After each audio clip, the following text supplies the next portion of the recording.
Ni yang dinamakan Makkatul Mukarramah ni, kata para sejarawan, ia adalah tempat lahir Nabi kita sallallahu alaihi wasallam. Ya. Jadi dikatakan Nabi lahir dekat sini. Ya. Jadi tempat ni adalah tempat lahirnya Rasulullah SAW. Ini tandas ni, tandas lelaki ni dikatakan itu adalah rumah Khadijah radhiyallahu anha.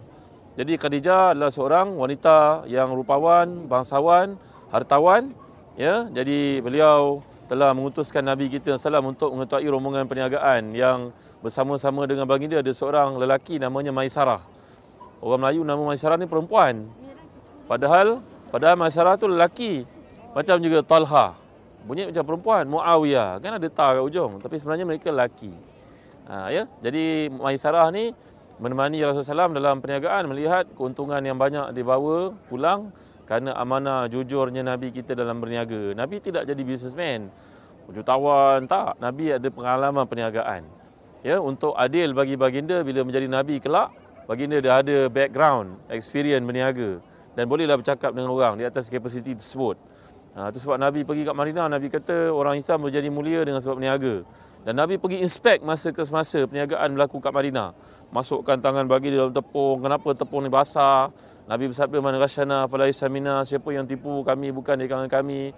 Ya, jadi untuk pengetahuan kita, dikatakan para sejarawan, di sini lahirnya Nabi kita SAW. Tapi orang Arab punya sikap adalah mereka berjaga-jaga, maka tidaklah sewenang-wenangnya tempat ni nak di-exaggeratekan jadi macam besar, jadi tempat untuk orang datang nanti jadi perkara-perkara lain yang tak diingini lah. Jadi orang Arab Saudi sikap mereka berjaga-jaga agar benda-benda seperti ini tak timbul.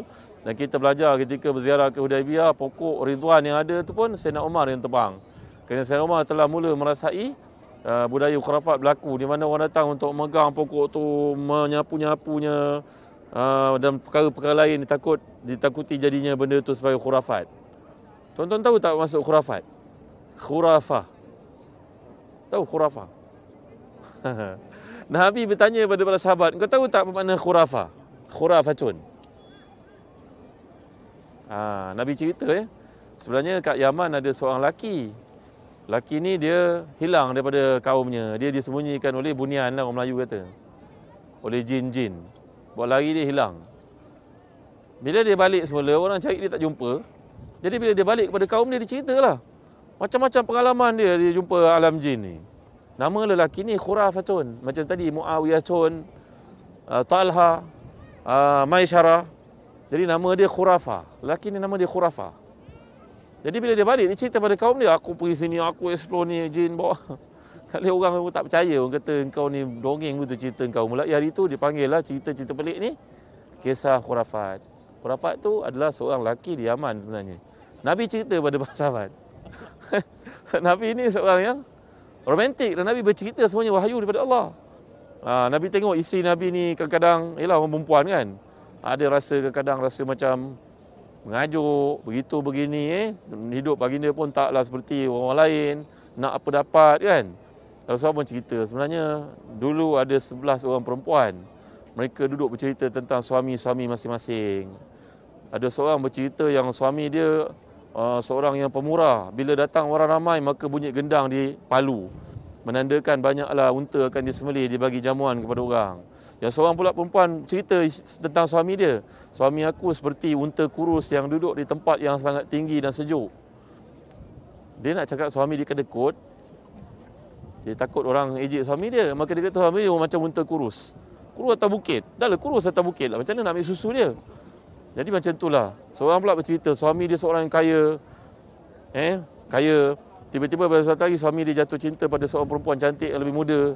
Maka suami dia pun ceraikan dia, kahwinlah dengan perempuan muda tu, dan dia pun hilanglah segala kenikmatan hidup. Suami dia kaya, hartawan dan sebagainya. Maka datanglah suami baru meminangnya. Suami yang baru ni nama dia Abu Zur'ah.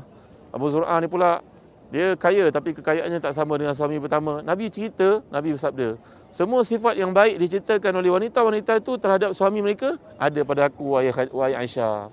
Maka kenapa yang kau sedih sangat? Aku tak kaya macam dia tapi aku pemurah, aku ada sifat ni, sifat tu. Jadi Nabi kita suka bercerita sebenarnya. Tadi dalam khutbah Jumaat, kalau tuan-tuan faham, bahagian kedua, khatib bercerita tentang kebaikan kepada ibu bapa. Iaitu ada satu hadis tentang seorang lelaki tentang 3 orang lelaki yang masuk dalam gua lepas tu tersekat, batu jatuh tutup pintu gua. Tahu cerita ni? Tawasul. Jadi 3 orang lelaki ni masuk dalam gua, tiba-tiba batu bergolek-golek jatuh tutup pintu gua. Maka masing-masing berdoa kepada Allah, nama dia tawasul. Tawasul.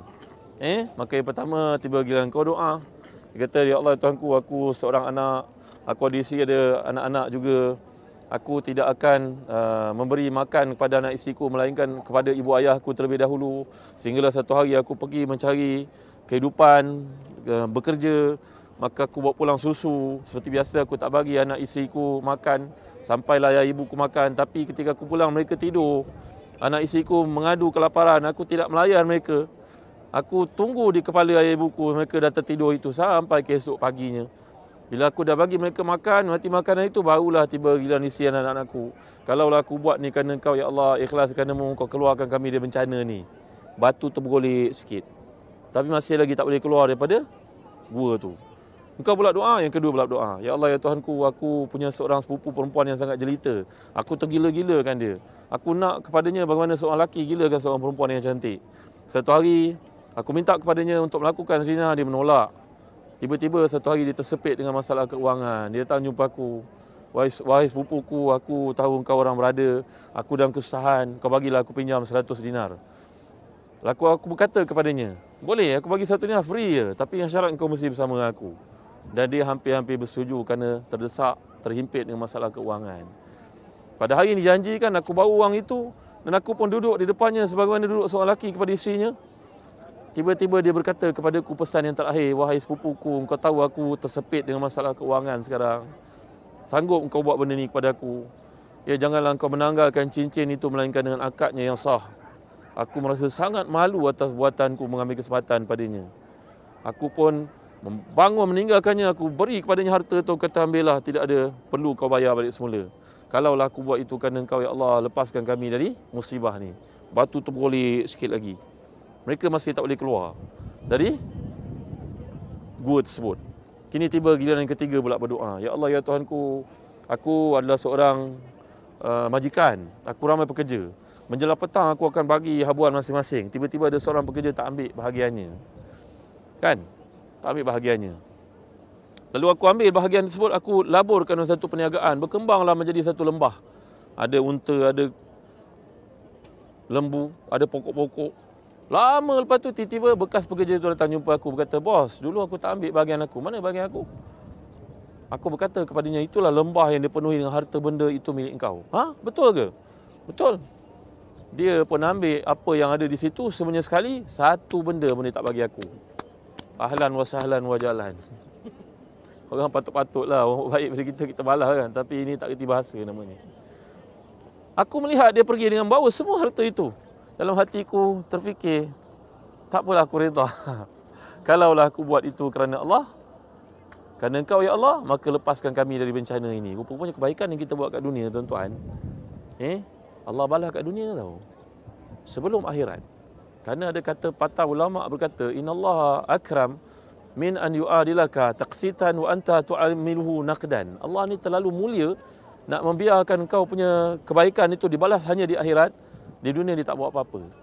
Sebenarnya di dunia lagi Allah bagi kepada kita kebaikan-kebaikan yang pernah kita buat pada orang lain. Usahakan akhirat, dunia lagi dah dapat. Jadi Nabi suka bercerita. Saya nak cerita pada tuan-tuan, Nabi suka bercerita. Dan Quran 80% adalah cerita sebenarnya. So rajin-rajinlah membaca. Bacalah yang betul. Bacalah majalah Solusi. Bacalah majalah Al-Ustaz.